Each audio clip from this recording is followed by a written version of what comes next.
Welcome back to You Are All Charlotte, my debut time travel horror novel, which is out next week, June 1st, in paperback and on Kindle Unlimited. Magda's heart raced. She knew exactly where she recognized the old woman from. Not that she'd ever met her before. This was Sarah's grandmother, glimpsed briefly in family photos and Instagram posts. The woman began to take a sip of her coffee, but seemingly sensed Magda watching her from the counter. A look of confused recognition showed on her face before Magda turned her head away, pulling her hood down further over her forehead. Pretending to warm her hands with her breath, she watched their reflection in the glass divider over the counter. "It happened up on the mountain," the man said to his wife. "That's what they said on the news. The old Horger place, way up there in the woods. Not the first murder that place has ever seen." "Oh, that house," the woman nodded. "They should have burned it down years ago.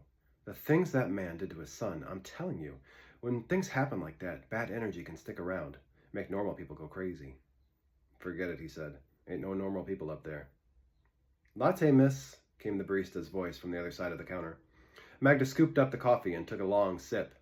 It warmed her chest and soothed her nerves, and she turned away from the conversation to look for an empty table. Her heart seemed to stop. A black and white picture of Sarah, her graduation photo, took up the entire screen of a television mounted to the wall. Underneath was a caption: "Massacre on Mount Bonner. Teen girl questioned by police about friend's death." The sound was muted, but closed captioning flashed at the bottom. Friday night, an internet video at a party in Mount Bonner, attended by both girls, shows 19-year-old Magda Craig attacking the victim. On the screen, Jaden's TikTok played. Huge words across the video read, "When the town psycho shows up at your party." Magda, on TV, pushed Sarah across the patio, where she fell into the glass table behind her. The screen froze as Magda looked directly at the camera, her eyes wide and crazy. The closed captions continued.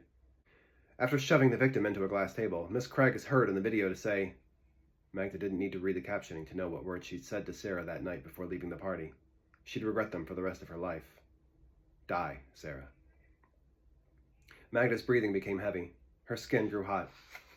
She turned away from the TV and took a sip of the latte to calm herself, but it only burned her tongue. "Hey, isn't that—" The blonde woman at the table pointed at the television, and then at Magda, and Sarah's grandmother turned to look where she was pointing.